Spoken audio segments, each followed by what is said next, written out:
Students, fourth question of 13.8. The diameter of the moon is approximately 1/4 of the diameter of the earth. What fraction of the volume of the earth is the volume of the moon? बच्चों, ऐसा question हमारे पास 13.4 में भी आया था, अर्थ और moon का question. सबसे पहले आपको पता है कि अर्थ और मून दोनों ही स्फीयर की शेप के हैं, स्फेरिकल शेप है दोनों ही। वहां पे सरफेस एरिया का फ्रैक्शन या रेशियो बताना था, यहाँ पे वॉल्यूम का रेशियो बताना है। फर्क सिर्फ इतना है सरफेस एरिया और वॉल्यूम का।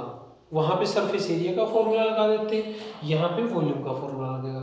देखिए क्वेश्चन क्या है, साइंस में आपने पढ़ा होगा जो डायमीटर है अर्थ का और मून का, ऑब्वियसली अर्थ बड़ी है मून से, आपको सभी को पता है। तो अर्थ का जो या इसके अकॉर्डिंग कहें मून का जो अपना डायमीटर है वो अर्थ के डायमीटर का 1/4 है। 1/4 का मतलब फोर्थ पार्ट है, फोर्थ पार्ट है, यानी कि मून का जो डायमीटर वो छोटा है, फोर्थ पार्ट किससे, अर्थ से।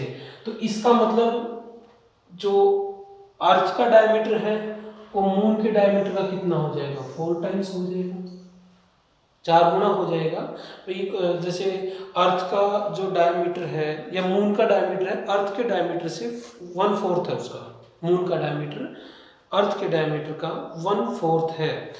तो इसका मतलब ये हुआ कि जो अर्थ का डायमीटर है वो बड़ा है और वो कितना बड़ा हो जाएगा, 4 गुना बड़ा हो जाएगा। मैंने डिवीजन से बचने के लिए या मल्टीप्लाई बच्चों के लिए आसान समझते हैं बच्चे, इसलिए मैंने पहले लेट किया है डायमीटर ऑफ द मून। अगर वो 2r है, 2r भी मैंने क्यों लेट किया है वो भी मैं आपको बताऊंगा। इसको आप सोच रहे होंगे r क्यों नहीं माना, 2r ही क्यों माना, वो भी मैं आपको बताऊंगा, क्योंकि ये डायमीटर है और हमारा जो हमने क्या फाइंड करना है, रेडियस फाइंड करना है। तो हमने लेट किया है, let the diameter of the moon is equal to 2r। Diameter of moon हमने मान लिया 2r, क्योंकि अर्थ बड़ी होती है मून से, तो अर्थ का डायमीटर ने रिलेशन क्या दिया, 4 टाइम्स का या 1/4 का। ये 1/4 है तो ये 4 टाइम होगा, 4 time of diameter of the moon, the diameter of the earth is equal to 4 times the diameter of the moon. कितना हो जाएगा बच्चों, 8r हो जाएगा डायमीटर ऑफ द अर्थ। लेकिन हमारा मतलब है रेडियस से, रेडियस हमने स्मॉल r मान लिया ऑफ मून, क्योंकि छोटा होगा। मून का रेडियस कितना हो जाएगा, हाफ हो जाएगा, 2r डिवाइड बाय 2, यानी कि r यूनिट या r रेडियस, इसलिए मैंने 2r माना था। अगर हम इसको r मानते हैं डायमीटर को, तो डिवाइड बाय 2 r/2, वो थोड़ा सोल्व करने में मुश्किल हो जाती, अदरवाइज प्रॉब्लम कुछ नहीं है, इसलिए इसको 2r। वैसे भी आप ये रेडियस को हम ऑब्वियसली क्या मानते हैं, r मानते हैं जनरली, और उसका डबल 2r होता है, इसीलिए मैंने इसको 2r मान लिया, ये याद रख लो बस, ठीक है। तो हमने सिर्फ फ्रैक्शन से बचने के लिए इसको 2r माना था, जब हाफ किया तो r रह गया। अगर हम यहाँ पे r मानते तो यहाँ पे r/2 बचता। तो रेडियस इसको कैपिटल R मानते हैं हम ऑफ अर्थ, क्योंकि ये बड़ा है, वो कितना हो जाएगा, 8r डिवाइड बाय 2, यानी कि 4r। देखिए आ गया ना, रेडियस ऑफ मून कितना है, r, और रेडियस ऑफ अर्थ 4 टाइम्स हो गया रेडियस ऑफ मून का। तो हमारे पास रेडियस ऑफ मून है बच्चों r और रेडियस ऑफ अर्थ है 4r। बिल्कुल इजी है। ये जो 13.4 का क्वेश्चन था, इतना काम आपको वहां पे भी सेम ही करना पड़ेगा, ओके। उसके बाद क्वेश्चन डिफरेंट हो जाता है, वहां पे हम 4πr² यानी कि सरफेस एरिया ऑफ मून कह लें या अर्थ कह लें या फिर स्फीयर कह लें, वो फॉर्मूला होता है, वो फॉर्मूला लगाएंगे। फ्रैक्शन फाइंड करना है हमें, fraction of earth to the moon, जैसा इसने बोला है fraction of earth to the volume of moon, fraction of earth volume to the volume of moon, ये हमने फाइंड करना है। इसका मतलब ये हो volume of moon divide by volume of earth, ये हमारा क्वेश्चन रहेगा।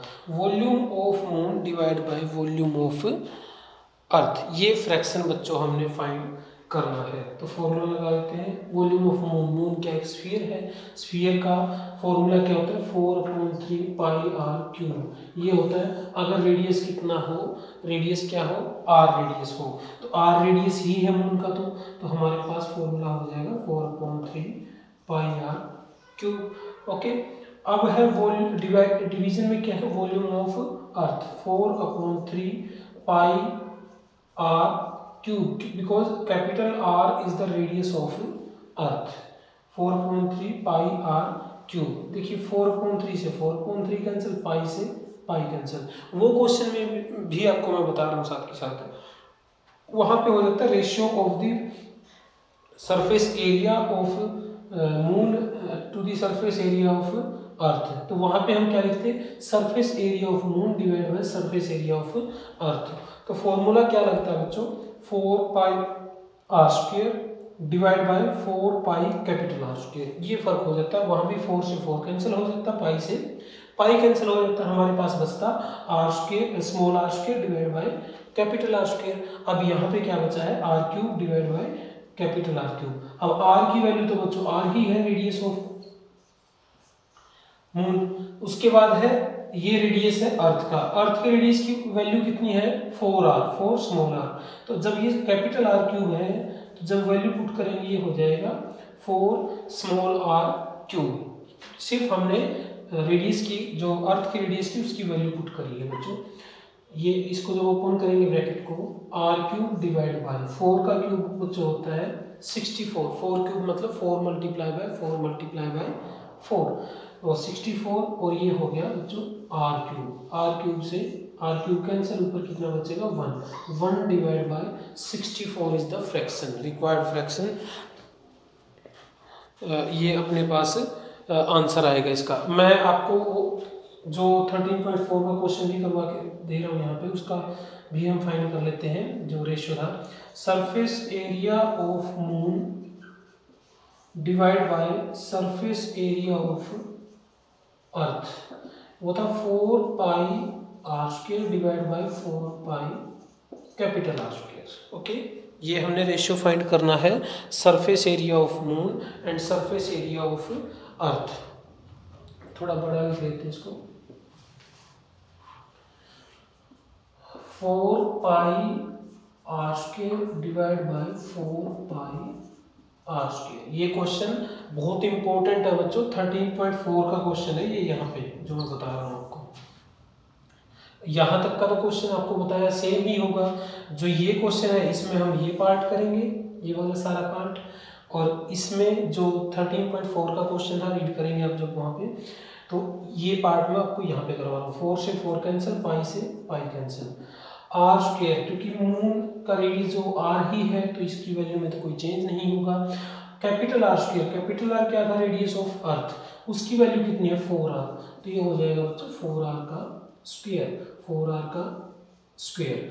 तो ब्रैकेट ओपन करेंगे सबसे पहले, आर स्क्वायर डिवाइड बाय 4 का स्क्वायर कितना होता है 16, और आर का स्क्वायर है आर स्क्वायर, आर स्क्वायर से स्क्वायर कैंसिल 1/16, यानी कि 1/16। यहाँ से हम कह सकते हैं जो अर्थ की वॉल्यूम है, सॉरी अर्थ का सरफेस एरिया है, वो मून के सरफेस एरिया का 16 टाइम्स होगा, 16 टाइम्स ज़्यादा होगी अर्थ की वॉल्यूम, किसकी वॉल्यूम से, मून की वॉल्यूम से। इजीली आप समझ सकते हैं, सॉरी मैंने उल्टा बोल दिया यहाँ पे, ये सरफेस एरिया की बात है, तो जो अर्थ का सरफेस एरिया है वो 16 टाइम्स होगा किसके सरफेस एरिया से, मून के सरफेस एरिया से। लेकिन अगर वॉल्यूम की बात करें तो जो अर्थ की वॉल्यूम है वो 64 टाइम्स होगी किसकी वॉल्यूम से, मून की वॉल्यूम से। ओके, जनरली भी हम कह सकते हैं, देखिए रेडियस को हमने कितने गुना किया, 4 गुना। अगर किसी स्फीयर के रेडियस को 4 गुना कर दिया जाए तो उसकी वॉल्यूम कितने टाइम्स इंक्रीज हो जाएगी, 64 टाइम्स इंक्रीज हो जाएगी बच्चों। अगर किसी रेडियस स्फीयर का रेडियस 4 टाइम्स बढ़ा दिया जाए तो उसका सरफेस एरिया 16 टाइम इंक्रीज हो जाएगा। इस तरीके से भी जनरली भी आप इस क्वेश्चन को ले सकते हैं बिना अर्थ और मून के।